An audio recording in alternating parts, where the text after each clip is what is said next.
失敗しましたね。これで開けばいいんだな。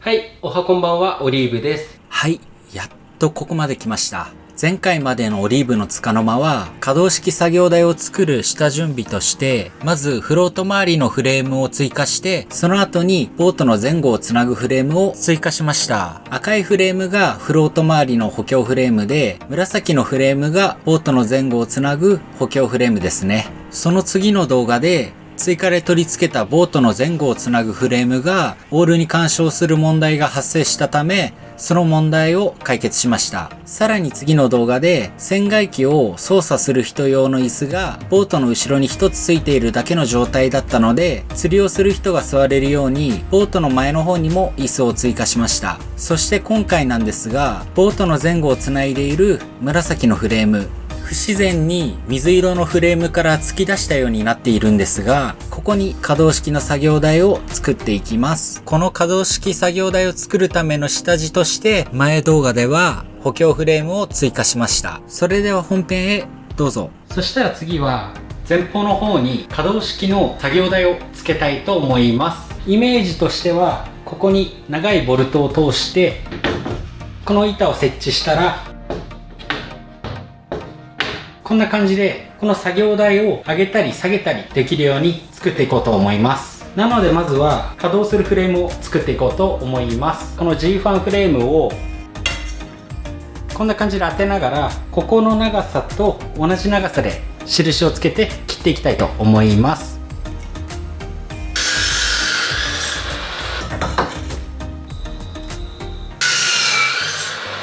フレームの方両側カットできましたね。そしたら次はこちら全ネジというボルトなんですが、こちらを最初に取り付けた外側のフレームと後から切った内側のフレームに穴を開けてこんな感じで差し込んでいきます。このボルトを通す位置なんですが、どれぐらいにしようかな。なるべく船の前側の方に通したいんですが、あんまり前すぎても穴を開けたところの強度が弱くなりそうなので、フレームの端から後ろの方に2センチぐらい下がったところにボルトを通していきたいと思います。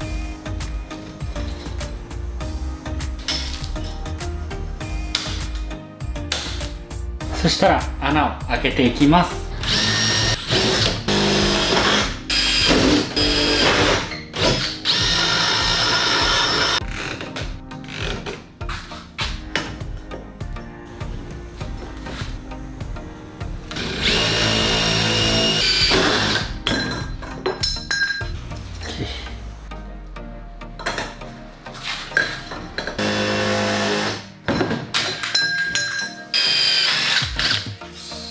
この端から2センチ先に穴を開けたんですが失敗しましたね。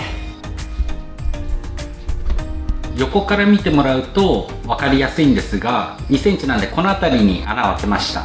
でこう合わせると、穴を開けたところを基準にこのフレームを動かすとこんな感じになりますね。でちょっと拡大して見てみると、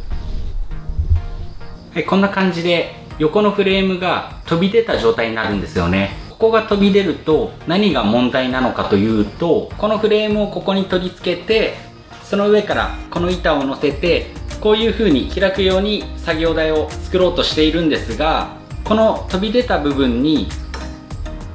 板が干渉して作業台が開かなくなってしまいます。なので4本とも1回切ってしまって穴を開け直したいと思います。はい、そしたら長いフレームと短いフレームを切ったので、長いフレームが動かないようにボルトで仮止めしたら穴を開けるところに印をつけていきたいと思います。そしたらこのフレームが 28mm なので 28mm の半分だから 14mm。 はい、今 28mm の半分の 14mm に印をつけたので、今度はここの真ん中の幅ですね。この幅が約 12mm なので半分の 6mm で印をつけると、この十字に印をつけたところが穴を開ける位置になりますね。反対側も印をつけていきます。はい、説明が足りないので少し解説させてください。先ほど穴開けの位置が悪くて、フレームと作業台の板が干渉する位置に穴を開けてしまいました。その対策として2回目は使うフレームの太さの真ん中の位置に印をつけました。この位置に穴を開けることで、横のフレームと縦のフレームをボルトで留めた時に、ここの位置で擦り切りになるように取り付けることができるので、板が干渉することがなくなります。そしたらボール板で穴を開けていきます。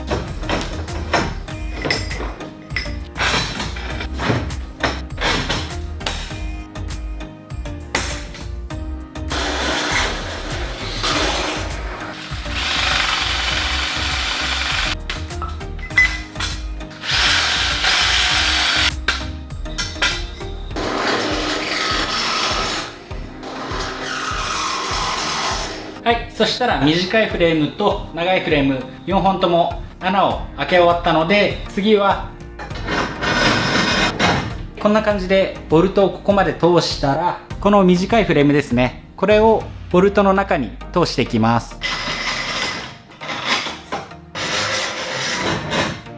はい、こんな感じで真ん中にフレーム2本通しました。そしたらこのボルトを反対側のこっちのフレームに通していきます。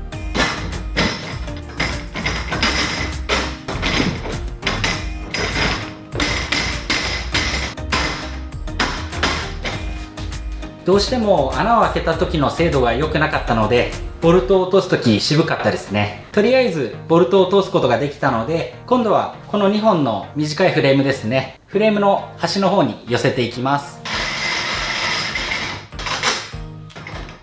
はい、こんな感じで端の方に寄せました。はい、そしたら今度はナット2つを使ってダブルナットという方法でフレームの方固定していきたいと思います。まず最初に1つ目のナットを取り付けていきます。はい、こんな感じで取り付けました。そしたら今度は2つ目のナットをもう一度同じボルトに取り付けていきます。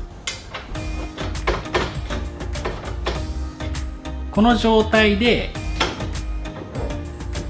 片側のナットをこんな感じで固定して、もう片方のナットを締めていきます。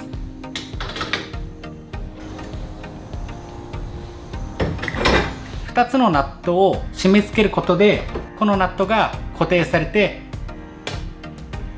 動かなくなります。同じ方法で反対側も固定していきたいと思います。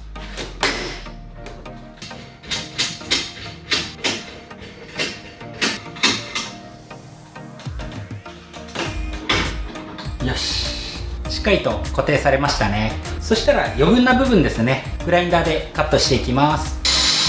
はい、カットできましたね。グラインダーで切ったのでナットが傷ついているので、ナットを裏返して綺麗な方を外側に向けて見栄えを良くします。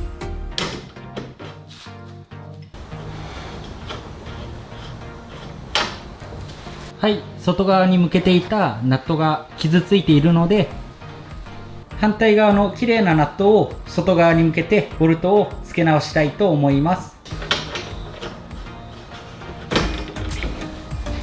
OK かな。この方法で取り付けた場合、振動で緩まないかっていうのはちょっと詳しくはわからないので、もし不安な方はここのボルトを溶接できるならした方が安全かなとは思います。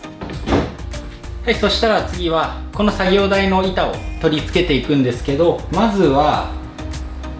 こんな感じで動くように取り付けたいので、板を持ち上げた時に、はい、こんな感じで船体と干渉してしまうので、板を置いた時の板と船体の高さを測って、その高さの寸法に合わせてこっちの面ですね、切っていきたいと思います。ここから船体までだいたい5センチぐらいなので、この端から手前に5センチの部分に印をつけて板をカットしていきたいと思います。だいたいここのフレームがここから28センチなので、プラス5センチで33センチですかね。ここから33センチ先のここですねの幅に合わせて板をカットしていきたいと思います。ここが幅が29センチ。この丸ノコの端から刃までが 2.9 センチなので、切りたい線から 2.9 センチ離したところに適当な定規代わりになるものを置いて、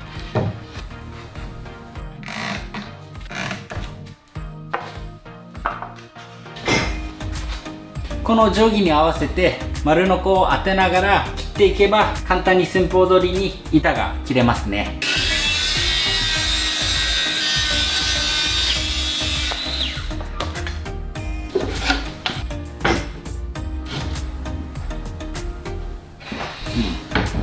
はい、カットしたので持ち上げてもこんな感じで船体にぶつからなくなりましたね。そしたら次はこの板と下のフレーム2本に穴を開けて板とフレームをボルトで留められるように加工していきたいと思います。穴を開ける位置ですが、上の方と下の方に2箇所穴を開けて固定したいと思います。なのでフレームが2本なので4箇所に穴を開けますね。穴を開ける位置は横にすでに穴を開けているので、あんまり近い位置に穴を開けると強度が落ちそうなので、上と下の端の方から5センチ離した位置に穴を開けたいと思います。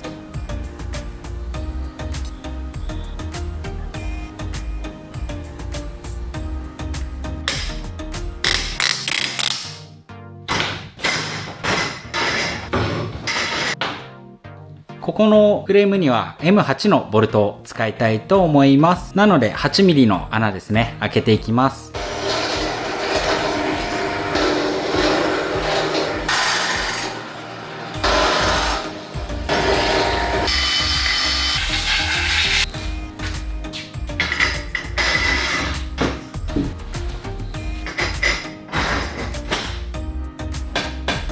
フレームの穴が開け終わったので、今度は板の方にですね、目印をつけていきます。板の幅が90センチだから、真ん中がだいたい45センチ。フレームの幅が92センチ。だから46センチか。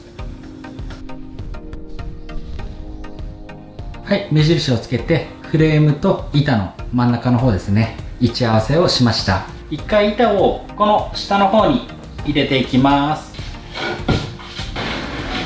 そしたらこの差し金という道具はここが90度の角度なので、まず板に当ててフレームの目印と板の目印が同じ位置に来ればセンターは位置が合っていますね。あとは横から見た時に差し金をこのように置いて、フレームの位置と木の端の位置が合えば、フレームの横の部分と板の端の方の位置が合ってるということになりますね。あとは板を押さえたままドリルを当てて目印をつけていきます。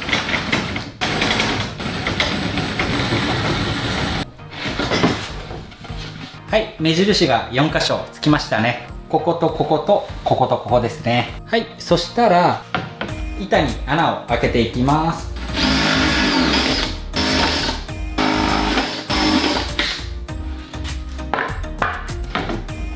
はい、そしたらこちらの M8 のボルトで作業台の方を仮止めしてみます。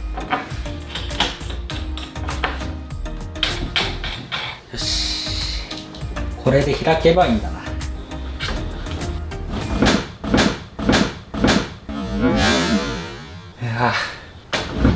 マジか。開く予定だったんですが、思いっきりぶつかりますね。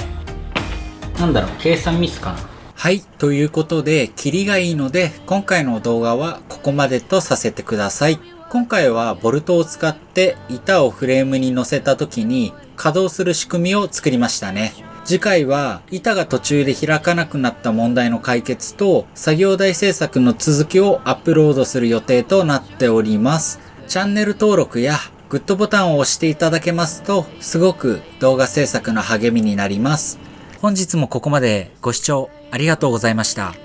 ものづくりって本当にいいですね。さよなら、さよなら、さよなら。